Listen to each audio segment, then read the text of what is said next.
Hey everybody, Rich here with Anglers, and wanted to go over a how-to today. We're going to talk about modified Albright. So modified Albright is a fantastic knot. It's the knot we use here. If you buy a combo from us and it has a leader on it, more than likely has a modified Albright on it. Very easy knot to tie, super strong, very low profile, goes in and out of the guides really easy. So let's get going on tying this. For this example, our leader material is going to be this color here, but typically we're going to be using fluorocarbon or mono.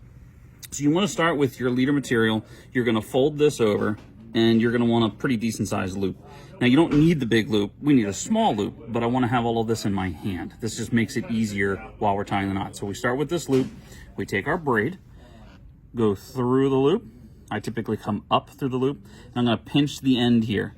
Keeping these together, I'm going to use this hand to pull up a tag end.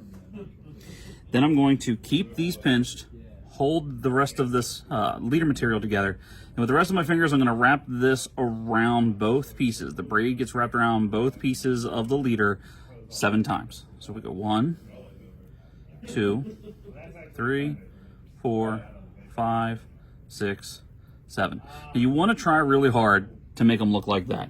If you wrap too far down with your loops, it's going to make it harder to wrap back down, which is the next step.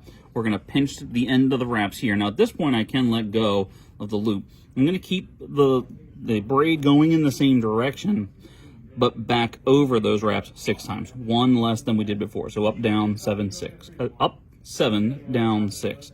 So we're going to go 1, 2, 3, 4, 5, 6. And you'll notice we kind of try to cross wrap them as best we could.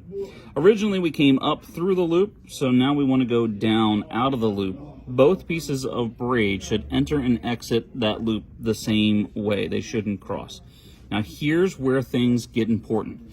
We want to make sure that we pull all 4 away from each other, and you notice that I'm working that knot down with my fingers. Once it starts to look like this, I lose the tag end of the braid, take a wrap or 2 around my hand, careful with the braid, take a wrap or 2 on there, and as you watch, when I start to pull these together, they will all come together nice and neat. And that's exactly what it should look like when you get done. This knot is tied. We just have to trim our tag in. So we're going to take our trusty boomerang snips, fantastic for braid. We're going to trim the tag in, leave a little bit. It's soft. It'll get out of the way on the braid side.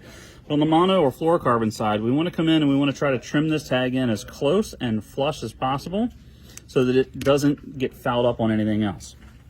And when we're done, that's exactly what we're looking at. Nice small knot. Again, it goes in and out of the guides very easily, so I could use a little bit longer leader. It'll last me a little bit longer than doing shorter leaders. I have to retie all the time. But if I did have to retie them, pretty easy knot once you practice it enough. You can do this on the boat when it's rocking around. Hope you guys enjoyed the video, and if you have any questions, feel free to stop by and see us. Good luck out there. Have fun.